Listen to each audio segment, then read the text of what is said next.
Can reading books get you sober? Absolutely not, guys. Come on. You know better than that. Sobriety requires a compilation of things that work together to form a personal recovery journey that works best for you. But can reading books help you get and stay sober? Fuck yeah, it can. I think so. And that's exactly what this video is about. I'll tell you a little bit about how reading and books helped me get sober and stay sober, how making reading a part of your daily routine can be beneficial to you and your recovery/sobriety, and then give you a few book recommendations based on the answers I got from the Young, Dumb, and Sober followers about their favorite books and some of the ones that I myself have read. In the sober community, we call these types of books quit lit. Cute, right?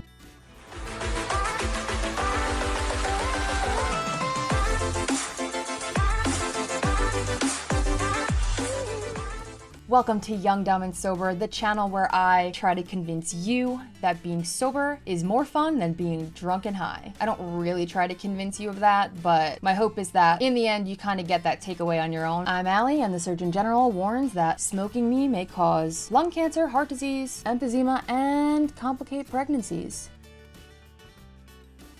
Today's Wednesday, which means you're watching another episode of Dumb Quick Sober Tips. That's cool. I like you already. If you like me too, subscribe to Young, Dumb, and Sober to help me spread the message that sobriety is fun. Also hit the bell so you get notifications every time I upload new content. Thank you. Today's topic is about the best sobriety books out there that can help you get and stay sober, plus the benefits of reading for recovery. Okay, let's get nerdy. Once upon a time, I was laying in bed, nursing a hangover from the night before with Xanax and junk food. I wanted desperately to get out of my shame and anxiety cycle. So, as I waited for the drugs to kick in and the truly alarming amount of food to digest, I reached for a book. It was Charles Duhigg's The Power of Habit: Why We Do What We Do in Business and in Life. Or in life and in business. You get it. My friend Emily loaned me the copy, and I had been sitting on it for weeks. Once I actually opened it up, I couldn't stop reading it. To say that I devoured this book would be an understatement. It was the first time I had really found interest in a nonfiction book, especially one that could be considered like self-helpy. Back then, I was very committed to my identity as a badass, didn't need any help from anybody, including myself, and couldn't be bothered with self-development and spirituality and all that nonsense. But that's kind of part of the reason why that book was perfect for me at that time, because it had very subtle hints of spirituality to it. Very subtle. The majority of the book is based on empirical research. It's very well written, it's very practical, and not overly enigmatic, and that's exactly what I could handle at that point. But the most important thing about me reading that book, and the most important thing that it taught me, well, was the power of habits. I won't get into too much detail about the information in the book because it's vast and it's expansive, and I'll probably butcher it by trying to explain it, so I suggest you go read it yourself. But this one big takeaway that I got can be summed up in this chart. What happens in your brain and what cycle takes place when a habit is happening. The things that happen in your brain and your environment. This was the first time that I was able to recognize the idea that a big part of my addictive behaviors was just that, behaviors. How much of addiction or alcoholism or substance abuse is actually attributed to behavioral things is beyond my scope of knowledge. And I know people will fight me tooth and nail, and everyone has their own fucking opinion on what causes addiction or if we're born with it or all that other bullshit. It's another fucking episode, it's another fucking channel, it's another alley, it's another bitch. Cause I'm not going there, I'm a Libra, I'm non-confrontational, I don't feel like touching that shit.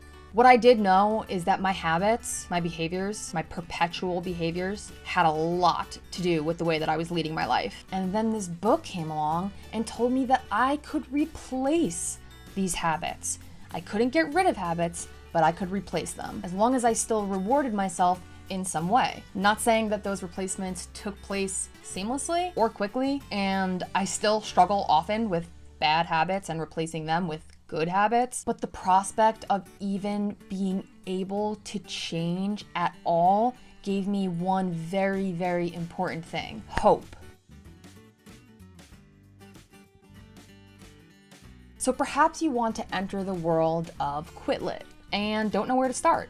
or you're an avid reader but are looking for some new recommendations. Either way, I made a short list, a very short list, which I vetted from the Young, Dumb, and Sober followers, and with a little bit of research on my own, will give you a few good options. This Naked Mind: control alcohol, find freedom, discover happiness, and change your life. That's a lot. That one is by Annie Grace. This is one of my favorites, guys.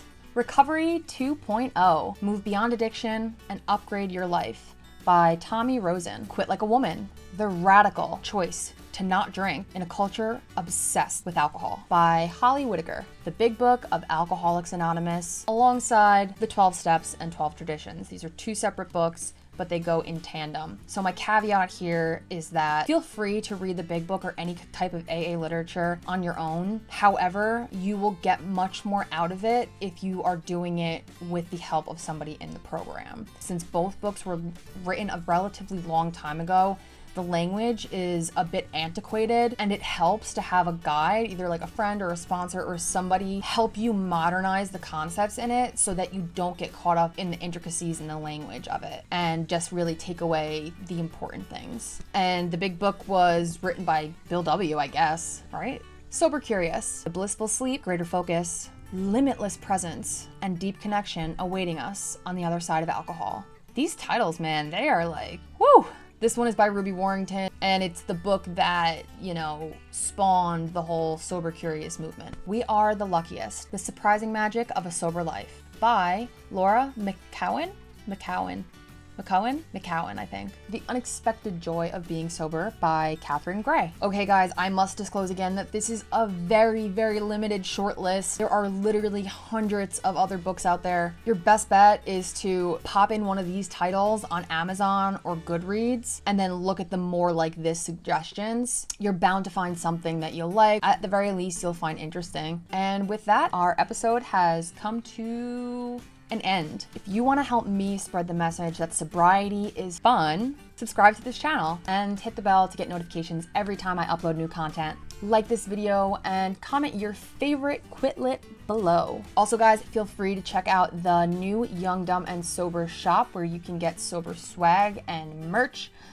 to help support this channel and to just look really cool. It's been real, it's been fun, and it's been real fun. Bye guys.